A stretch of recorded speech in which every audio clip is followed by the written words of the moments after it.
अस्सलामुअलैकुम। कहते हैं कि अकल किसी के बाप की जागीर नहीं होती और ना ही घर में बैठकर बादाम खाने से मिलती है, बल्कि अकल दुनियादारी में घुसकर ठोकरें खाने से मिलती है।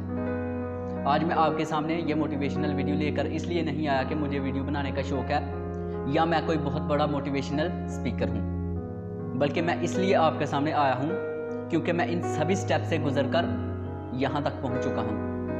आपको मोटिवेट करने से पहले मैं आपको ज़िंदगी की तल्ख हकीकत के बारे में बताऊंगा, जो कि आपकी ज़िंदगी के दरवाजे पर ज़रूर दस्तक देगी। और आपको क्या मालूम कि वो तल्ख हकीकत क्या है? वो है जो लोगों के होशो हवास उड़ा देती है और दोस्त को भी दुश्मन बना देती है। आज मैं आपको अपनी ज़िंदगी के कुछ वाक़यात सुनाऊंगा और मेरी ज़िंदगी में आने वाले तल्ख और कठिन दौर के बारे में आगाह करूंगा। ये बात तब से शुरू होती है जब मैंने 2016 में मैट्रिक करने के बाद नया एफएससी में कदम रखा था। मेरे दिल में भी कुछ ख्वाब थे जो मैंने पूरे करने थे और उन ख्वाब को पूरा करने की मेरे अंदर लगन थी और तड़प भी थी। लेकिन कहते हैं कि अल्लाह ताला इंसान को ज़िंदगी में ज़रूर आजमाता है, तो मेरे साथ भी कुछ ऐसा ही हुआ। पूरा साल मेहनत करने के बाद जब मेरे पेपर्स करीब आए तो मेरे दादाबू, जो कि मुझे सबसे ज़्यादा अजीज़ थे और यूं कहें कि वो मेरे लिए एक मोटिवेशनल स्पीकर की तरह थे, उनका विसाल हो गया। अभी 2 या 3 पेपर्स ही गुजरे थे कि उनके बाद उनकी अचानक तबीयत बिगड़ी और उनकी डेथ हो गई।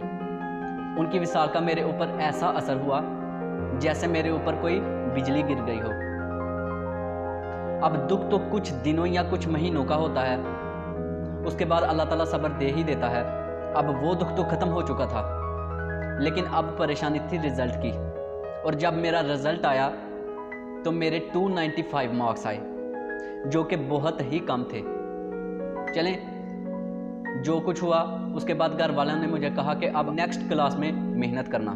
लेकिन जैसा कि मैंने आपको पीछे बताया कि मेरे जो दादाबू थे वो मेरे लिए मोटिवेशनल स्पीकर की तरह थे। जब भी मुझे कोई परेशानी होती तो वो मुझे ऐसा मोटिवेट करते थे कि उसी वक्त मेरी सारी की सारी परेशानी दूर हो जाती थी। अब वो मोटिवेशन मुझे कहीं और से नहीं मिल रही थी, जिस वजह से मेरा ध्यान स्टडी में लगता ही नहीं था, जिसका नतीजा मेरे ऊपर ये हुआ कि मेरे एफएससी में 658 मार्क्स आए। ये जो 658 मार्क्स थे, ये फर्स्ट डिवीजन से भी 2 मार्क्स कम थे। अब दोबारा मुझे बहुत ज़्यादा दुख हुआ कि अब मैं क्या करूँगा, क्योंकि जो मेरे मार्क्स थे ये मेरी एक्सपेक्टेशन और मेरे वालिदैन और घर वालों की एक्सपेक्टेशन से बहुत ज़्यादा कम थे। लेकिन मेरे घर वालों ने भी मुझे थोड़ा सा हौसला दिया कि चलें, कोई बात नहीं, जो भी हो चुका हो चुका, अब आप आगे एडमिशन ले लें। तो मैंने क्या किया कि मैंने अपने उसी कॉलेज से जहाँ से मैंने एफएससी की थी, वहाँ 2 साल बीएससी हो रही थी उन दिनों, मैंने वहाँ अप्लाई किया बीएससी के लिए, लेकिन 2 मार्क्स कम होने की वजह से मुझे वहाँ एडमिशन नहीं मिला। फिर मैंने अपने किसी अजीज़ के कहने पर 2 बुक्स रिपीट की और अल्लाह ताला की मदद से और अपनी मेहनत से 54 मार्क्स इम्प्रूव किए। अब मेरे टोटल मार्क्स हो गए 712। ये 2019 की बात है। वैसे मैंने मैट्रिक 2016 में की थी, उसके बाद 2017 में मेरी फर्स्ट ईयर हो चुकी थी। 2018 में मेरे 658 मार्क्स आए थे। उसके बाद मैंने अपने 2 मार्क्स को इम्प्रूव करने के लिए 2 बुक्स को रिपीट किया था और 54 मार्क्स इम्प्रूव किए थे। अब मुझे पढ़ने का तो बहुत शौक़ था और मैंने बीएससी में अच्छी खासी मेहनत भी की थी, लेकिन अब मेरे आगे एक और कठिन मोड़ आ गया। वो ये था कि जब 2020 में मेरे मार्च या अप्रैल में पेपर थे, उससे पहले ही फरवरी के महीने में कोरोना की वबा फैल गई और इस वबा में मेरा बीएससी का 2 साल जो कोर्स था वो भी ख़त्म हो गया। वो कैसे हुआ? वो इस तरह हुआ कि जब कोरोना की वबा शुरू हुई तो हर स्कूलों कॉलेज में आपको पता है कि छुट्टियां हो गई, तो हमें भी हो गई। कभी वो कहते थे कि 1 माह बाद पेपर होंगे, कभी कहते थे 2 माह बाद। इस तरह करते करते करते करते वो दिसंबर तक, जनवरी तक ले गए। तब तक वैसे भी मैं नाउम्मीद हो चुका था कि अब तो उन्होंने पेपर लेने ही नहीं।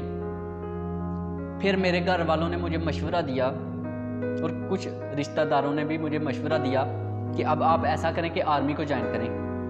मैंने उनकी बात मान ली और अक्टूबर और नवंबर का महीना था शायद, इसमें आर्मी की जॉब्स आई और मैंने अप्लाई करके सियालकोट ट्रायल के लिए चला गया। अब सबसे ज़्यादा जो ज़िंदगी में मेरे लिए मुश्किल दौर था वो अब का था, क्योंकि मैं वो बच्चा था जो अपने वालिदैन और अपने दादा अब्बू से दूर एक दिन भी कहीं रात नहीं गुजारा था। अल्लाह का करना देखें कि आर्मी में मैंने जब अप्लाई किया तो अल्लाह का करना ये हुआ कि हर टेस्ट में क्लियर होता गया और एंड में मेरी AMC की वैकेंसी भी आ चुकी थी। लेकिन इधर भी मेरे लिए अल्लाह ताला ने एक आजमाइश रखी। हमेशा स्टूडेंट एक बात याद रखनी है कि ज़िंदगी में आजमाइशें उसी इंसान को आती हैं जिसको अल्लाह ताला बहुत ज़्यादा बुलंद मकाम अता करना चाहता है। वरना मैंने आर्मी में, नेवी में, एयरफोर्स में, उसके अलावा मैंने दूसरी भी जितनी फोर्सेस हैं मतलब रेंजर, उसमें भी मैंने अप्लाई किया, लेकिन कहीं भी मुझे कामयाबी नहीं मिली। और एक बात और भी याद रखनी है कि अल्लाह ताला इंसान को वही चीज़ अता करता है जिसके वो लायक होता है। अल्लाह ताला इंसान के ऊपर उसकी हिम्मत से ज़्यादा बोझ डालता ही नहीं। अब हुआ ये कि 2021 के पहले माह की 21 तारीख को मुझे कैरिंग एंगल में 520 एंगल था मेरे दोनों बाजुओं का। इस वजह से उन्होंने मुझे अनफिट कर दिया। वैसे तो वो 515 को नॉर्मल समझते हैं और 518 तक वो बॉयज़ को भी रिलैक्सेशन दे देते हैं, लेकिन मेरा जो कैरिंग एंगल था वो 520 था, जिस वजह से मैं वहाँ से अनफिट होकर 21 जनवरी 2021 को घर वापस आ गया। लेकिन क्या कर सकता था, अब मैं अनफिट तो हो ही चुका था। फिर मैंने दिल में सोचा कि अगर ये चीज़ मुझे नहीं मिली तो हो सकता है कि इसमें भी अल्लाह ताला की कोई मसलहत हो, और मैंने हार नहीं मानी। कुछ लोग ऐसे होते हैं कि अगर उनके ऊपर थोड़ी सी भी मुश्किलात और परेशानियां आ जाएं तो वो हार मानकर बैठ जाते हैं।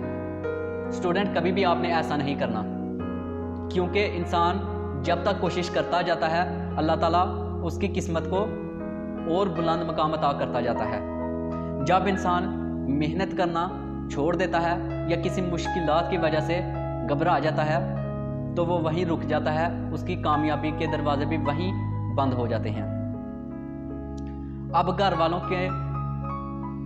अब मेरे घर वाले भी नाउम्मीद हो चुके थे कि इस बच्चे की पता नहीं क्या किस्मत है कि ये जहाँ भी जाता है वहाँ नाकामी इसके सामने आ जाती है।